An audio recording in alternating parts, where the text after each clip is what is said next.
ಈ ಶಕ್ತಿಶಾಲಿ ದಿನ ನೀವು ಅಕ್ಕಿ ಡಬ್ಬದಲ್ಲಿ ಈ ವಸ್ತು ಹಾಕಿ ಸಾಕು, 4 ಕಡೆಯಿಂದ ಹಣ ಹರಿದು ಬರುತ್ತದೆ. ನಿಮ್ಮ ಮನೆಯಲ್ಲಿ ಸಂಪತ್ತಿಗೆ ಕೊರತೆಯಾಗುವುದಿಲ್ಲ. ಈ ದಿನ ಅಕ್ಕಿ ಡಬ್ಬದಲ್ಲಿ ಇದನ್ನು ಹಾಕೋದ್ರಿಂದ ಲಕ್ಷ್ಮೀದೇವಿ ನಿಮ್ಮ ಮನೆಗೆ ಬಂದು ಬೇಕಾದಷ್ಟು ಸಂಪತ್ತನ್ನು ನೀಡುತ್ತಾಳೆ. ಈ ದಿನ ಅಕ್ಕಿ ಡಬ್ಬದಲ್ಲಿ ಇದನ್ನು ಹಾಕಿದರೆ ಲಕ್ಷ್ಮೀದೇವಿಯ ಅನುಗ್ರಹ ಸಿಗುತ್ತದೆ. ಬೇಡಿಕೊಂಡ ಆಸೆಗಳು ಈಡೇರುತ್ತವೆ. ಎಲ್ಲ ಕಷ್ಟಗಳು ದೂರವಾಗುತ್ತವೆ. ಸುಖ ಸಂತೋಷಗಳಿಂದ ಮತ್ತು ಅಷ್ಟೈಶ್ವರ್ಯಗಳಿಂದ ತುಂಬಿರುತ್ತೀರಿ. ಅತ್ಯಂತ ಅದ್ಭುತ ಫಲಿತಾಂಶಗಳು ಬರುತ್ತವೆ. ಬೇಡಿದಷ್ಟು ಐಶ್ವರ್ಯ ಬರುತ್ತದೆ. ಹಣಕ್ಕೆ ಎಂದಿಗೂ ಕೊರತೆ ಬರುವುದಿಲ್ಲ. ಹಣ ಸಂಪಾದನೆ ವಿಪರೀತವಾಗಿ ಹೆಚ್ಚಾಗುತ್ತದೆ. ಆರ್ಥಿಕ ಸಮಸ್ಯೆಗಳಿರುವುದಿಲ್ಲ. ಎಲ್ಲವೂ ಪರಿಹಾರವಾಗುತ್ತವೆ. ಬಡತನದ ಕಷ್ಟಗಳು ದೂರವಾಗುತ್ತವೆ. ಅನೇಕ ಜನರು ಸಾಲದ ಬಾಧೆಗಳಿಂದ ಹಣ ಕೈಯಲ್ಲಿ ನಿಲ್ತಿಲ್ಲ ಎಂದು ತುಂಬ ದುಃಖ ಪಡುತ್ತಿರುತ್ತಾರೆ. ಅಂಥವರು ಈ ದಿನ ಈ ಪರಿಹಾರವನ್ನು ಮಾಡಿಕೊಂಡ್ರೆ ಉತ್ತಮ ಫಲಿತಾಂಶಗಳು ಬರುತ್ತವೆ. ಹಾಗಾದರೆ ಏನು ಮಾಡಬೇಕು ಅಂತ ಈ ವಿಡಿಯೋದಲ್ಲಿ ವಿವರವಾಗಿ ತಿಳಿದುಕೊಳ್ಳೋಣ. ಅದಕ್ಕೂ ಮುನ್ನ ನೀವಿನ್ನು ಚಾನಲ್ಗೆ ಸಬ್ಸ್ಕ್ರೈಬ್ ಆಗಿಲ್ಲ ಅಂದರೆ ಈಗಲೇ ಸಬ್ಸ್ಕ್ರೈಬ್ ಆಗಿ, ಹಾಗೆ ವಿಡಿಯೋಗೆ ಲೈಕ್ ಮಾಡಿ, ವಿಡಿಯೋ ಸ್ಕಿಪ್ ಮಾಡದೆ ಕೊನೆ ತನಕ ನೋಡಿ. ಎಲ್ಲರೂ ಭಕ್ತಿಯಿಂದ ಓಂ ಶ್ರೀ ಮಹಾಲಕ್ಷ್ಮಿ ನಮಃ ಅಂತ ಕಮೆಂಟ್ ಮಾಡಿ. ನಮ್ಮ ಹಿಂದೂ ಸಂಪ್ರದಾಯದಲ್ಲಿ ಹಬ್ಬಗಳಿಗೆ ಒಂದು ವಿಶೇಷ ಸ್ಥಾನವಿದೆ. ಪ್ರತಿ ಹಬ್ಬದ ಹಿಂದೆ ಒಂದು ಆಧ್ಯಾತ್ಮಿಕ ವೈಜ್ಞಾನಿಕ ಕಾರಣ ಅಡಗಿದೆ. ಅದಕ್ಕಾಗಿಯೇ ಇಂದು ಮಾಡುವ ಲಕ್ಷ್ಮೀ ಪೂಜೆಗೆ ಹೆಚ್ಚಿನ ಪ್ರಾಮುಖ್ಯತೆ ಇದೆ. ಭಾರತೀಯರ ಜೀವನದಲ್ಲಿ ಅನ್ನ ಮತ್ತು ಅಕ್ಕಿ ಕೇವಲ ಆಹಾರ ಪದಾರ್ಥಗಳಲ್ಲ, ಅವರು ಸಾಕ್ಷಾತ್ ಅನ್ನಪೂರ್ಣ ದೇವಿಯ ಸ್ವರೂಪ. ಅಕ್ಕಿಯನ್ನ ಧಾನ್ಯ ಎನ್ನುತ್ತಾರೆ. ಧಾನ್ಯ ಲಕ್ಷ್ಮಿ ಎಂದು ಕರೆಯುತ್ತಾರೆ. ಅಂದರೆ ಅಕ್ಕಿ ಇರುವ ಮನೆ ಲಕ್ಷ್ಮೀ ದೇವಿಗೆ ಸಮಾನ. ಅದಕ್ಕಾಗಿಯೇ ನಮ್ಮ ಹಿರಿಯರು ಎಂದಿಗೂ ಅಕ್ಕಿ ಡಬ್ಬವನ್ನು ಸಂಪೂರ್ಣವಾಗಿ ಖಾಲಿ ಮಾಡಲು ಬಿಡುವುದಿಲ್ಲ. ಡಬ್ಬದ ತಳದಲ್ಲಿ ಯಾವಾಗಲೂ ಸ್ವಲ್ಪ ಅಕ್ಕಿ ಇರುವಂತೆ ನೋಡಿಕೊಳ್ಳುತ್ತಾರೆ. ಅಕ್ಕಿ ಡಬ್ಬ ತುಂಬಿದರೆ ಆ ಮನೆಯಲ್ಲಿ ಹಣ ಮತ್ತು ಆಹಾರಕ್ಕೆ ಯಾವುದೇ ಕೊರತೆ ಇರುವುದಿಲ್ಲ ಮತ್ತು ಆ ಮನೆ ಸಮೃದ್ಧವಾಗಿರುತ್ತದೆ ಎಂದು ನಂಬುತ್ತಾರೆ. ಅಕ್ಕಿ ಡಬ್ಬವನ್ನು ಕೇವಲ ಒಂದು ವಸ್ತುವಾಗಿ ನೋಡದೆ ನಮ್ಮ ಮನೆಯ ಐಶ್ವರ್ಯವನ್ನು ಸಂಗ್ರಹಿಸುವ ಪವಿತ್ರ ಪಾತ್ರೆಯಾಗಿ ಪರಿಗಣಿಸಬೇಕು. ಅಂತಹ ಮಾಹಿಮಾನ್ವಿತ ಅಕ್ಕಿ ಡಬ್ಬಗಳು ಲಕ್ಷ್ಮೀ ದೇವಿಯನ್ನು ಪೂಜಿಸುವ ಈ ದಿನದಂದು ಒಂದು ಸಣ್ಣ ಪರಿಹಾರವನ್ನು ಮಾಡೋದ್ರಿಂದ ನಾವು ಅದ್ಭುತ ಫಲಿತಾಂಶಗಳನ್ನು ಪಡೆಯಬಹುದು. ಈ ವಿಶೇಷ ಪರಿಹಾರವನ್ನು ಮಾಡೋದ್ರಿಂದ ಸಿಗುವ ಫಲಿತಾಂಶಗಳು ಅದ್ಭುತವಾಗಿವೆ. ಇದು ಕೇವಲ ಹಣಕ್ಕೆ ಸಂಬಂಧಿಸಿದ್ದು ಮಾತ್ರವಲ್ಲ, ನಮ್ಮ ಜೀವನದಲ್ಲಿ ಅನೇಕ ಸಮಸ್ಯೆಗಳಿಗೆ ಪರಿಹಾರವನ್ನು ನೀಡುತ್ತದೆ. ಈ ಪರಿಹಾರದ ಮುಖ್ಯ ಉದ್ದೇಶವೆಂದರೆ ಮನೆಯಲ್ಲಿ ಜನಪ್ರಿಯತೆಯನ್ನು ಹೆಚ್ಚಿಸುವುದು, ಹಣ ಬಂದು ನಿಲ್ಲದಿರುವುದು, ಅನಗತ್ಯ ಖರ್ಚುಗಳು ಹೆಚ್ಚಾಗುವುದು ಮುಂತಾದ ಸಮಸ್ಯೆಗಳಿಂದ ಬಳಲುತ್ತಿರುವವರಿಗೆ ಇದು ದಿವ್ಯ ಔಷಧಿಯಂತೆ ಕೆಲಸ ಮಾಡುತ್ತದೆ. ಈ ಪರಿಹಾರವನ್ನು ಮಾಡಿದ ನಂತರ ಹಣದ ಕೊರತೆ ಇಲ್ಲದೆ ಬಂದ ಸಂಪತ್ತು ಸ್ಥಿರವಾಗಿ ಉಳಿಯುತ್ತದೆ. ಅಂದರೆ ನಿಮ್ಮ ಮನೆಯಲ್ಲಿ ಐಶ್ವರ್ಯ ನೆಲೆಸಿ ತಲೆಮಾರುಗಳಿಗೆ ಸಾಕಾಗುವಷ್ಟು ಸಂಪತ್ತು ವೃದ್ಧಿಯಾಗುತ್ತದೆ.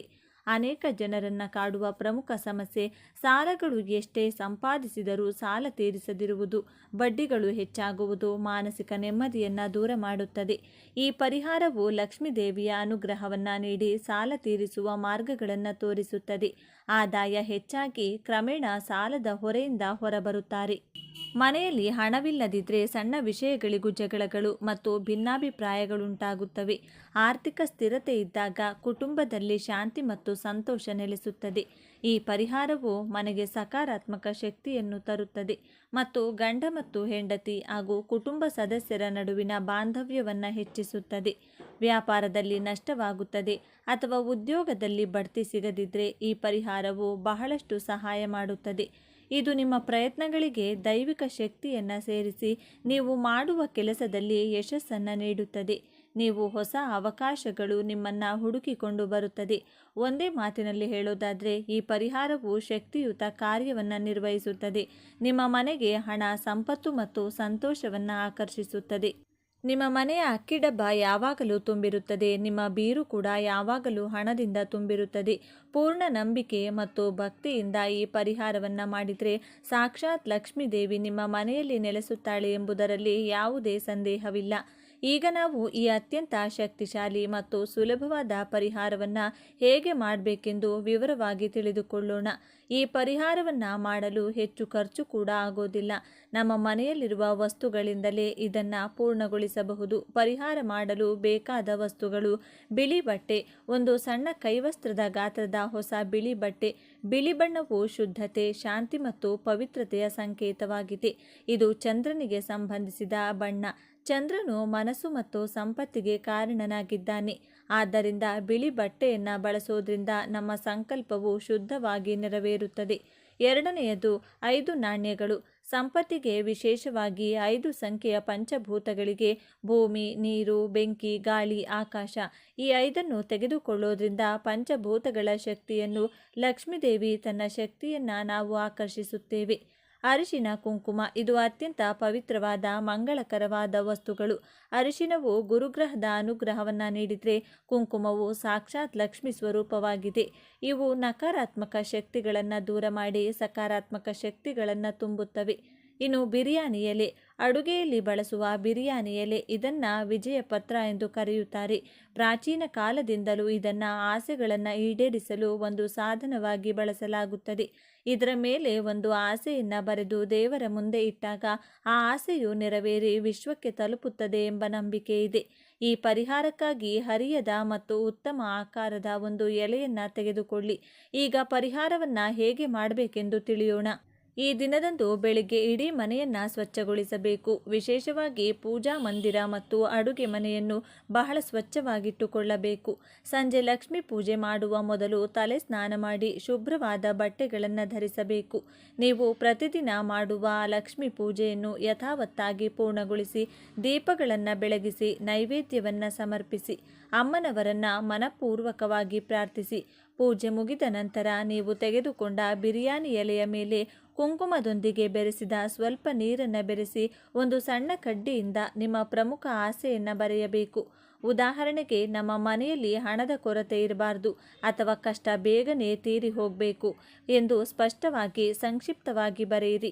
ಈಗ ಲಕ್ಷ್ಮೀದೇವಿ ಪಟ್ಟದ ಮುಂದೆ ಒಂದು ತಟ್ಟೆಯಲ್ಲಿ ಬಿಳಿ ವಸ್ತ್ರವನ್ನು ಹರಡಿ ಅದರ ಮೇಲೆ ಸ್ವಲ್ಪ ಅರಿಶಿನ ಕುಂಕುಮ ಚಿಮುಕಿಸಿ ಅದರ ಮಧ್ಯದಲ್ಲಿ ನೀವು ಆಸೆ ಬರೆದ ಬಿರಿಯಾನಿ ಎಲೆಯನ್ನು ಇಡಿ. ಎಲೆ ಮೇಲೆ 5 ರೂಪಾಯಿ ನಾಣ್ಯಗಳನ್ನು ಇಡಿ. ಅವುಗಳ ಮೇಲೆ ಮತ್ತೆ ಸ್ವಲ್ಪ ಅರಿಶಿನ ಕುಂಕುಮ ಹಾಕಿ ಈಗ ಆ ವಸ್ತ್ರವನ್ನು 4 ಮೂಲೆಗಳಿಂದ ಹಿಡಿದು ಒಂದು ಸಣ್ಣ ಗಂಟು ಕಟ್ಟಿ ಆ ಮೂಟೆಯನ್ನು 2 ಕೈಗಳಿಂದ ಹಿಡಿದುಕೊಂಡು ಕಣ್ಣು ಮುಚ್ಚಿ ಲಕ್ಷ್ಮೀ ದೇವಿಯನ್ನು ಪ್ರಾರ್ಥಿಸುತ್ತಾ, ತಾಯಿ, ನಮ್ಮ ಮನೆಯಲ್ಲಿ ಸಂಪತ್ತು, ಸುಖ, ಸಂತೋಷಗಳಿಗೆ ಯಾವುದೇ ಕೊರತೆ ಬರದಂತೆ ನೋಡಿಕೊ. ನಮ್ಮ ಕಷ್ಟಗಳನ್ನು ನಿವಾರಿಸಿ ನಮ್ಮನ್ನು ಚೆನ್ನಾಗಿ ಆಶೀರ್ವದಿಸು ತಾಯಿ ಎಂದು ಮನೋಪೂರ್ವಕವಾಗಿ ಬೇಡಿಕೊಳ್ಳಿ. ನಂತರ ಆ ಮೂಟೆಯನ್ನು ತೆಗೆದುಕೊಂಡು ಹೋಗಿ ನಿಮ್ಮ ಮನೆಯ ಅಕ್ಕಿ ಡಬ್ಬದಲ್ಲಿ ಅಕ್ಕಿಯ ಮಧ್ಯದಲ್ಲಿ ಯಾರಿಗೂ ಕಾಣದಂತೆ ಇಡಿ. ಮೂಟೆ ಸಂಪೂರ್ಣವಾಗಿ ಅಕ್ಕಿಯಲ್ಲಿ ಮುಳುಗುವಂತೆ ನೋಡಿಕೊಳ್ಳಿ. ಅಷ್ಟೇ, ಅತ್ಯಂತ ಶಕ್ತಿಶಾಲಿ ಪರಿಹಾರ ಪೂರ್ಣಗೊಂಡಂತೆ. ಈ ಮೂಟೆ ಅಕ್ಕಿ ಡಬ್ಬದಲ್ಲಿ ಇರುವವರೆಗೆ ಅದು ವಿಶ್ವದ ಧನಶಕ್ತಿಯನ್ನು ನಿಮ್ಮ ಮನೆಗೆ ಆಕರ್ಷಿಸುತ್ತಲೇ ಇರುತ್ತದೆ. ಈ ಗಂಟನ್ನು ಯಾವಾಗ ತೆಗೆಯಬೇಕು, ತೆಗೆದ ನಂತರ ಅದರಲ್ಲಿರುವ ವಸ್ತುಗಳನ್ನು ಏನು ಮಾಡಬೇಕು ಎಂಬ ಸಂದೇಹ ಬರಬಹುದು. ಅದರ ಬಗ್ಗೆ ಈಗ ತಿಳಿದುಕೊಳ್ಳೋಣ. ಈ ಪರಿಹಾರ ಮಾಡಿದ ನಂತರ ಆ ಗಂಟನ್ನು ಅಕ್ಕಿ ಡಬ್ಬದಿಂದ ಕನಿಷ್ಠ 6 ತಿಂಗಳ ಕಾಲ ತೆಗೆಯಬಾರದು. 6 ತಿಂಗಳ ನಂತರ ಬರುವ ಯಾವುದೇ ಒಂದು ಶುಭ ದಿನದಂದು, ಪೌರ್ಣಮಿಯ ಎಂದು ಅಥವಾ ಶುಕ್ರವಾರದಂದು ಅಥವಾ ಯಾವುದೇ ಹಬ್ಬದ ದಿನಗಳಂದು ಆ ಗಂಟನ್ನು ಹೊರತೆಗೆಯಬೇಕು. ಗಂಟು ಬಿಚ್ಚಿದ ನಂತರ ಅದರಲ್ಲಿರುವ 5 ರೂಪಾಯಿ ನಾಣ್ಯಗಳನ್ನು ತೆಗೆದು ಅವುಗಳನ್ನು ಶುಭ್ರವಾಗಿ ನೀರಿನಿಂದ ತೊಳೆದು ನಿಮ್ಮ ಬೀರುವಿನಲ್ಲಿ ಅಥವಾ ಹಣ ಇಡುವ ಸ್ಥಳದಲ್ಲಿಟ್ಟುಕೊಳ್ಳಬೇಕು. ಈ ನಾಣ್ಯಗಳು ಲಕ್ಷ್ಮೀ ದೇವಿಯ ಶಕ್ತಿಯಿಂದ ಅಭಿಮಂತ್ರಿಸಲ್ಪಟ್ಟಿರುತ್ತವೆ. ಆದ್ದರಿಂದ ಅವು ಮನೆಯಲ್ಲಿರುವ ಹಣಕ್ಕೆ ಹೆಚ್ಚುವರಿ ಆಕರ್ಷಣೆಯ ಶಕ್ತಿಯಾಗಿ ಕಾರ್ಯನಿರ್ವಹಿಸಿ ಹಣವನ್ನು ವೃದ್ಧಿಸುತ್ತವೆ. ನಿಮ್ಮ ಆಸೆ ಬರೆದಿರುವ ಆ ಬಿರಿಯಾನಿ ಎಲೆಯನ್ನು ತೆಗೆದುಕೊಂಡು ಅದನ್ನು ಸುಟ್ಟಬೇಕು. ಎಲೆಯನ್ನು ಸುಟ್ಟ ನಂತರ ಬಂದ ಬೂದಿಯನ್ನು ಮನೆಯ ಆವರಣದಲ್ಲಿ ಚಿಮುಕಿಸಬಹುದು ಅಥವಾ ಯಾವುದೇ ಮರದ ಬುಡದಲ್ಲಿ ಹಾಕಬಹುದು. ನಿಮ್ಮ ಆಸೆ ವಿಶ್ವಕ್ಕೆ ತಲುಪಿದೆ ಮತ್ತು ಅದು ಈಡೇರಿದೆ ಎಂದು ಇದರ ಅರ್ಥ. ನಂತರ ಅರಿಶಿನ ಕುಂಕುಮವನ್ನು ಯಾವುದೇ ಮರದ ಬುಡದಲ್ಲಿ ಅಥವಾ ತುಳಸಿ ಕಟ್ಟೆಯಲ್ಲಿ ಹಾಕಬೇಕು. ಪವಿತ್ರವಾದ ವಸ್ತುಗಳನ್ನು ಎಂದಿಗೂ ತುಳಿಯುವ ಸ್ಥಳದಲ್ಲಿ ಹಾಕಬಾರದು. ಆ ಗಂಟು ಕಟ್ಟಿದ ಬಿಳಿ ಬಟ್ಟೆಯನ್ನು ಸ್ವಚ್ಛವಾಗಿ ತೊಳೆದು ಒಣಗಿಸಿ ಸುರಕ್ಷಿತವಾಗಿಡಬೇಕು. ಅದನ್ನು ಮತ್ತೆ ಯಾವುದೇ ಇಂತಹ ದೇವ ಕಾರ್ಯಕ್ಕೆ ಅಥವಾ ಪರಿಹಾರಕ್ಕೆ ಬಳಸಬಹುದು. ಈ ಪರಿಹಾರವು ಎಷ್ಟೇ ಶಕ್ತಿಶಾಲಿಯಾಗಿದ್ದರೂ ಇದನ್ನು ಮಾಡುವವರಿಗೆ ದೇವರ ಮೇಲೆ ಸಂಪೂರ್ಣ ನಂಬಿಕೆ ಮತ್ತು ಭಕ್ತಿ ಇರುವುದು ಬಹಳ ಮುಖ್ಯ. ನಂಬಿಕೆಯಿಂದ ಆಚರಿಸಿದರೆ ಫಲಿತಾಂಶಗಳು ಖಂಡಿತವಾಗಿಯೂ ಕಾಣಿಸುತ್ತವೆ.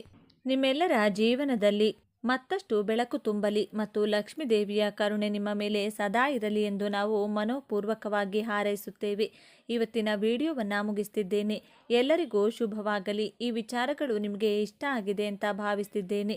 ಇಷ್ಟ ಆಗಿದ್ರೆ ನಮ್ಮ ಚಾನಲ್ನ ತಪ್ಪದೇ ಸಬ್ಸ್ಕ್ರೈಬ್ ಮಾಡ್ಕೊಳ್ಳಿ. ಈ ವಿಡಿಯೋಗೆ ಒಂದು ಲೈಕ್ ಕೊಡೋದನ್ನು ಮರಿಬೇಡಿ. ಈ ವಿಡಿಯೋವನ್ನು ನಿಮ್ಮ ಫ್ರೆಂಡ್ಸ್ ಆ್ಯಂಡ್ ಫ್ಯಾಮಿಲಿ ಗ್ರೂಪಲ್ಲಿ ಅತಿ ಹೆಚ್ಚು ಶೇರ್ ಮಾಡಿ. ಎಲ್ಲರೂ ಭಕ್ತಿಯಿಂದ ಓಂ ನಮಃ ಶಿವಾಯ ಅಂತ ಕಮೆಂಟ್ ಮಾಡಿ. ಧನ್ಯವಾದಗಳು.